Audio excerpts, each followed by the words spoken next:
Hey, what's up guys? So here we are back again at the Python BACnet Stacks Playground.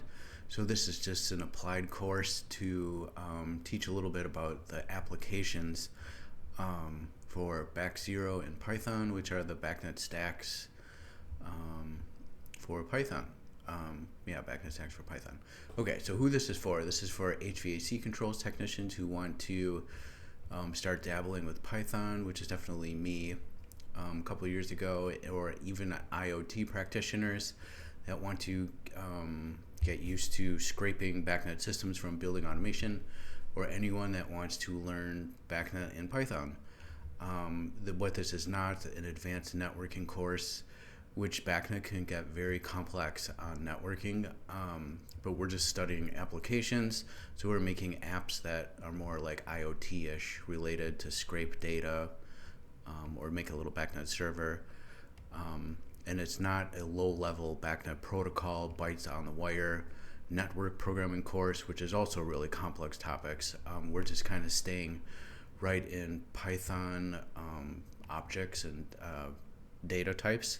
So BACnet can get really complex. Bytes on the wire for BACnet data types. But what's the neat thing about BAC0 and BAC pipes is that it converts everything seamless to Python data types for simple integers, floats, and strings is all we have to worry about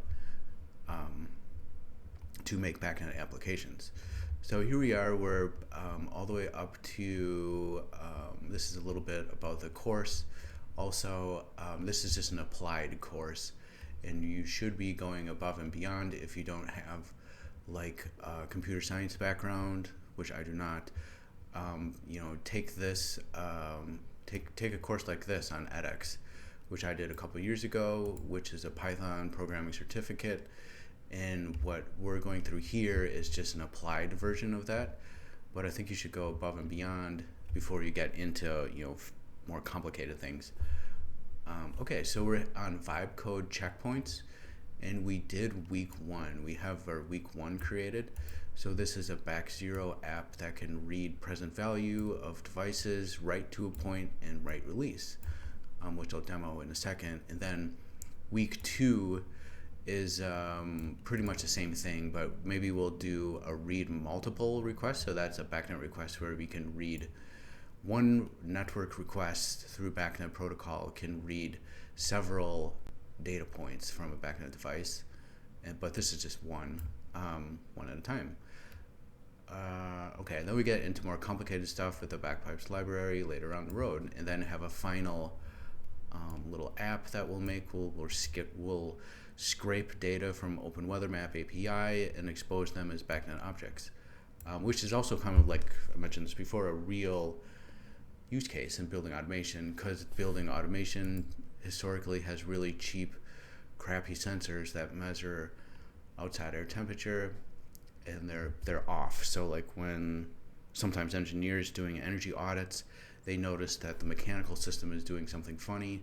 It's because a lot of the HVAC systems have sequences that depend on some certain value of the outside air temperature, like to start the mechanical cooling or the boiler, or utilize free cooling. So if you have some app that can get weather station data from the web, much higher quality sensor, it can be kind of marching down the road of smarter buildings. Okay, so here we are. Let's jump right to it.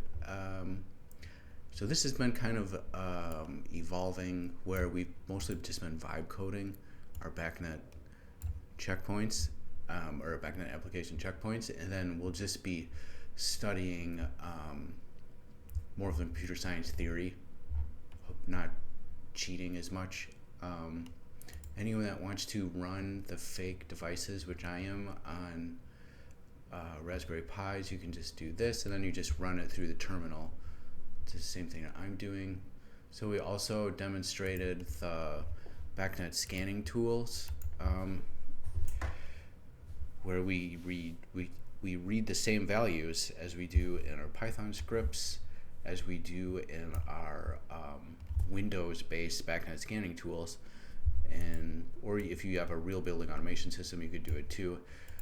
But that's how we get, at least for me, that's how I got confident, is that I know this works on the building automation and these scanning tools, and if I can get the same results in a script, hey, that's more confidence for me.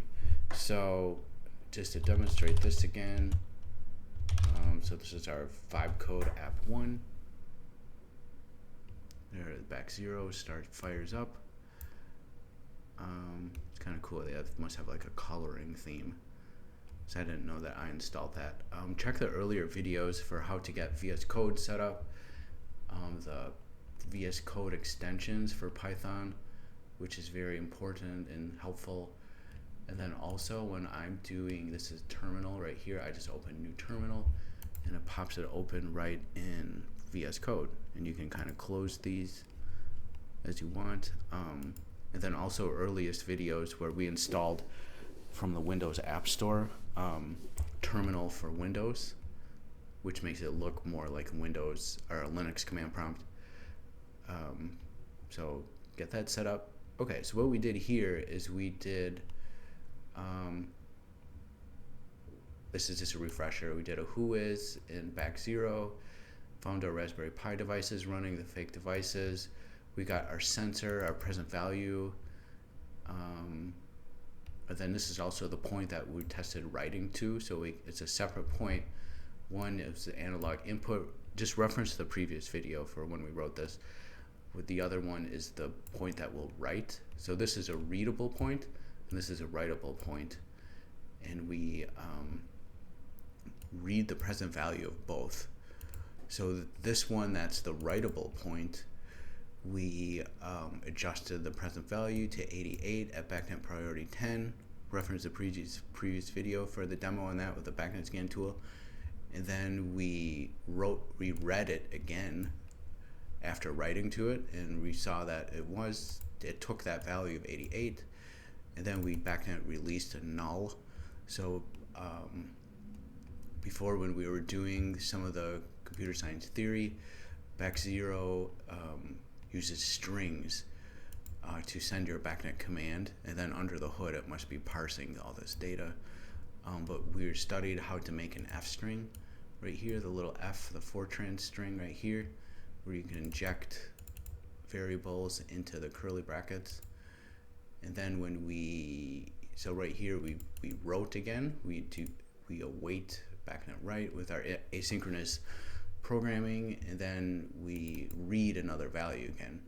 And remember, when we BACnet write, that we don't have to assign a variable to it. So like when we read something like this under the hood, is going to return data to us.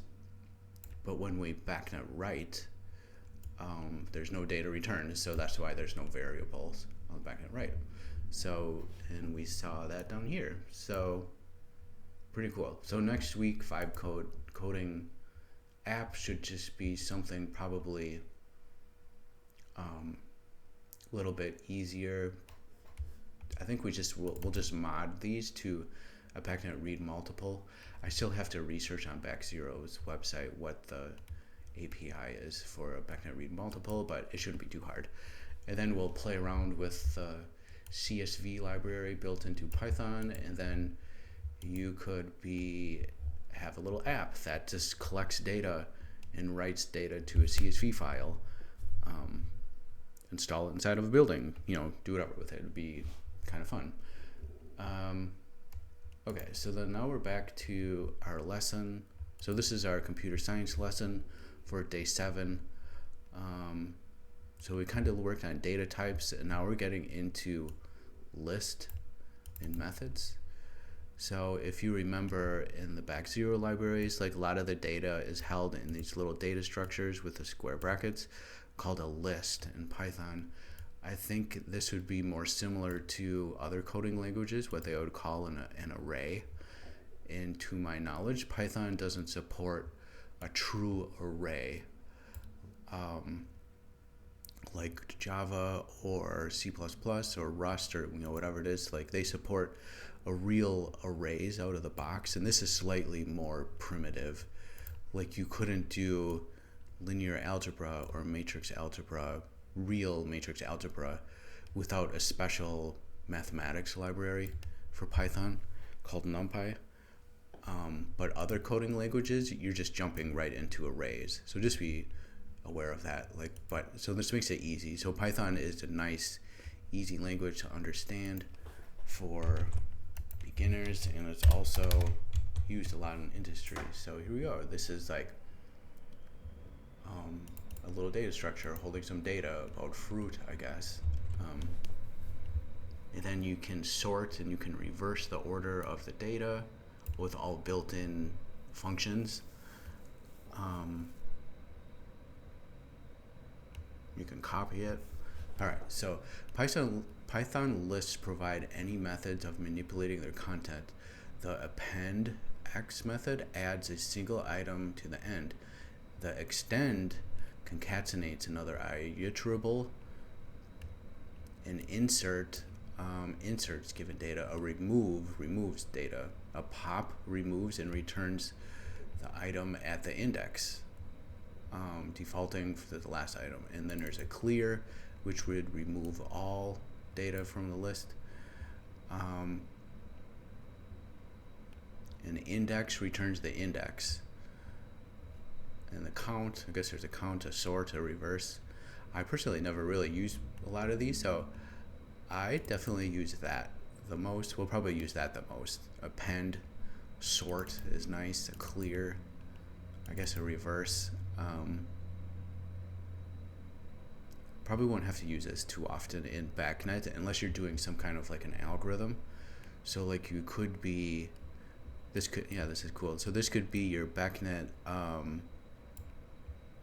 if you're doing some kind of algorithm, like you read all your data and then you're trying to average something and make some calculation. So like pretend that you're here in upper Midwest, like the weather gets really cold at night, so like the building automation system, sometimes we average all the zone temperatures in a zone for an air handling unit, to know if the air handling should wake up and start running, and then kind of provide some heat to the spaces so they maintain their occupied zone set point. So this could be something like that under the hood. You could be using a data structure like this, or doing some kind of a fancy algorithm. Okay, so here we are. Hopefully this won't take long. So if we do Python script lesson, looks like here's a list started here with 2 items, and then it's adding 2 more items to it to make it look like that. Here's readings, sensor readings,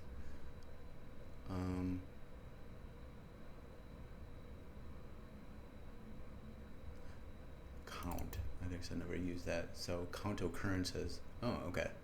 So this is counting the occurrences in an array. I never knew that Python has that built into it. So that's a built-in method into Python. And then the remove feature will remove the first occurrence. Cool. And then this is IDs. So this could be pretend BACnet instance IDs, which is actually our BACnet instance IDs for our Raspberry Pis here. It's kind of ironic. So sort and reverse. So looks kind of cool. So then you sort and it reverses the order. It's pretty self-explanatory. If we got into algorithms, which we will a little bit later on, some of these are more important, like where some algorithms, computer science theory algorithms, they need like sorted or lists and arrays of data. So we might use that a little bit later. Okay, micro exercise. Start with list. Devices equals this one, append, and enter boiler at the beginning. Okay, so let's try this. I'm just going to copy this right into here because it seems a lot like. So remember how we did, you can do comments, and with our VS Code extension here, it'll immediately put a little comment in there for a doc string. So, okay, so start with a list. Here's our list. I'm just gonna go copy right over our code here. And then just append that guy onto there and insert at the beginning. And then there's a remove. Okay, so I think there was a remove. Okay, so we could do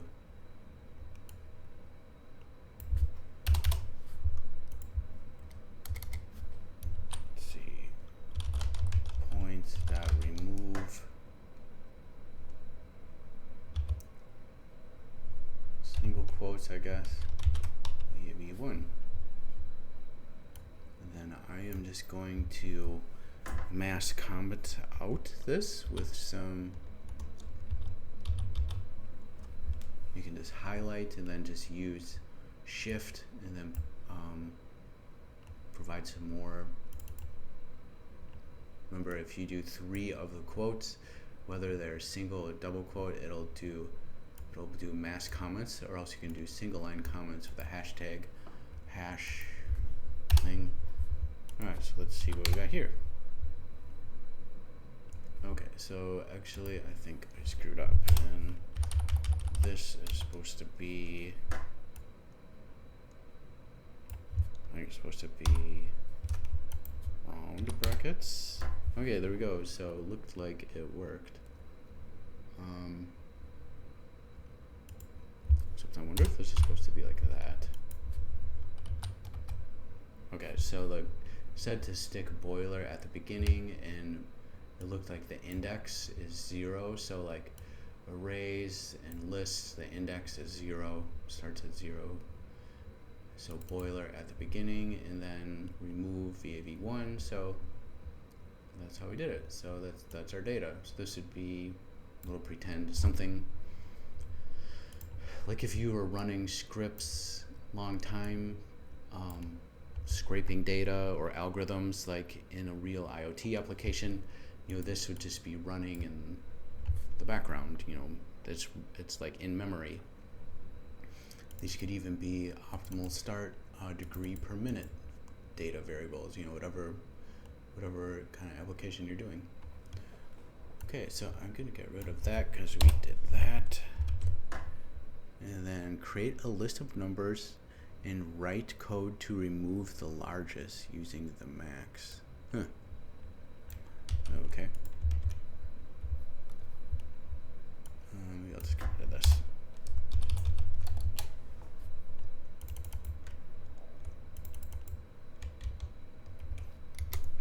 Okay, so I think we could just say numbers equals, you could just do this, that's a list.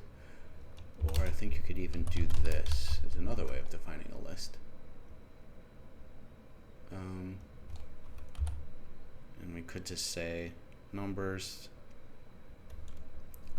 write code to remove the largest using the max and remove. Okay, so let's just like type in some random numbers, random, kind of random finger mashing here. Wonder if that's any duplicates. Okay, so that's a list. You could either, like I defined it like that, or you could do the square brackets and then just say max equals, maybe we should do max value, because max is technically another name of a built-in operator, I think. So max, I think I could pass in nums.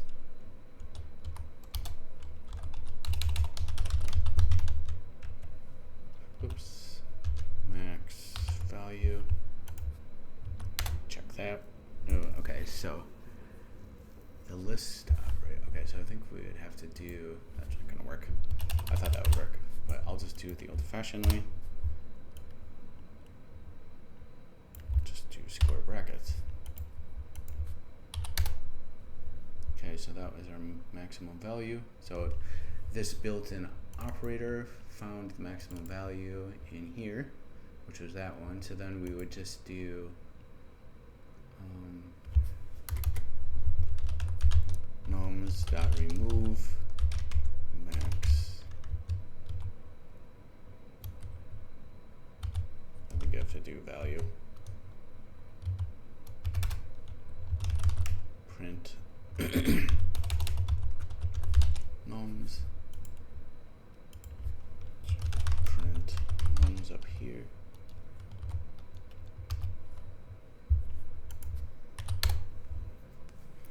Okay, and you can see that our list is like one notch shorter than there. So that one's done. Not too bad. Okay, so here we go with like the sort.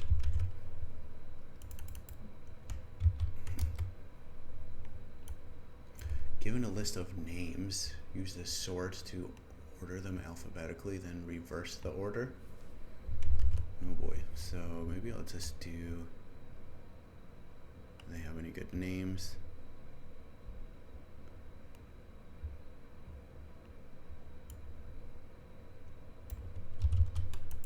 Copy this. Just call it fruit. Of course, it's probably already in alphabetical order, so if we just do that, put banana at the end, maybe.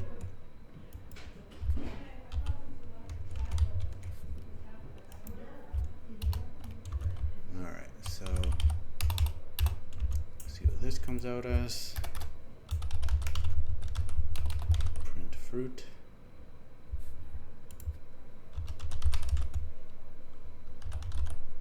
Oops. Script. Okay, so that worked. So then create a sort. I think we can just do print. Might be able to just do sort right inside of our print.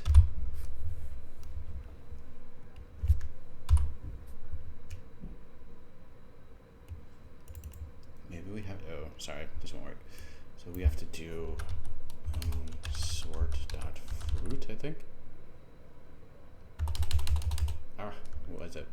No, yeah, doc. So, fruit. What was that? Okay, I already forgot. What is sort? Oh, okay, I got it. So we have to do it after, and reverses after that. Okay, so if we do, we can do that, print fruit.sort, like that. None.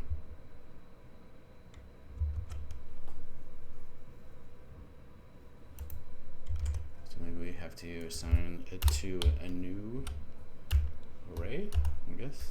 I don't know. Print fruit.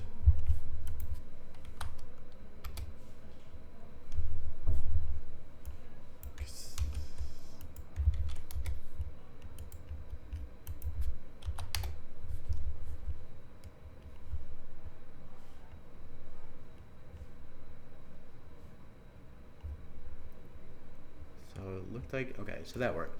See how cherry, apple, remove the alphabetically sorted the data, which is kind of cool. I think if you were doing programming in C, like really primitive, they don't have any of this involved, so you'd really have to do like in-depth characters and alphabetical stuff, but Python has a lot of neat features built into the programming language. Okay, what else did we do? And then sort them alphabetically, then reverse the order. Okay, so then we do fruit.reverse. Print fruit again. Alright, so you can see this data is all a little bit different. So we started out with the list. Now it's sorted and then reversed. kind of cool. It's a good refresher for me. Okay, so then we have to do this, which is our fourth exercise. Create a list in a shallow copy. Modify the copy and verify that the original remains unchanged. Okay, so I think we could do fruit copy equals fruit dot copy print fruit to check both of them. Now then you can also do in Python is just print empty, and it just adds another, like, kind of makes your prints a little bit easier to understand because it'll just add a space in between it. Alright, so it looks the same to me. So this is our shallow copy, fruit copy. And then I think we could even do print fruit equals fruit copy. If you remember, we were doing operators before. So this is a Boolean statement right here. If two things equal each other, it should return true. True. And like what you don't want to accidentally do is do a single one, because that's an assignment operator. This will error. You can't do that. So if you want to just do a Boolean check that these two equal each other, boom, it's true. And like in the real world, in IoT or building automation, this could be if the sensor value double equals the alarm value, boom, it's true. Dial out, do whatever you need to do for your condition. Pretty cool. Okay, so I think that's enough for this one, guys. We'll probably stop here just to keep our daily lesson short, and then we'll kind of get into day 8, playing around. It looks like we do range loops. So this is all good stuff. I hope anyone that does not have computer science background, please follow along and then go above and beyond. And as we get into harder BACnet applications, we do all of this stuff inside the BACnet applications and back pipes and everything, so it'll make more sense. It'll be easier, trust me. So that's all for today. Until then, we'll talk to you tomorrow.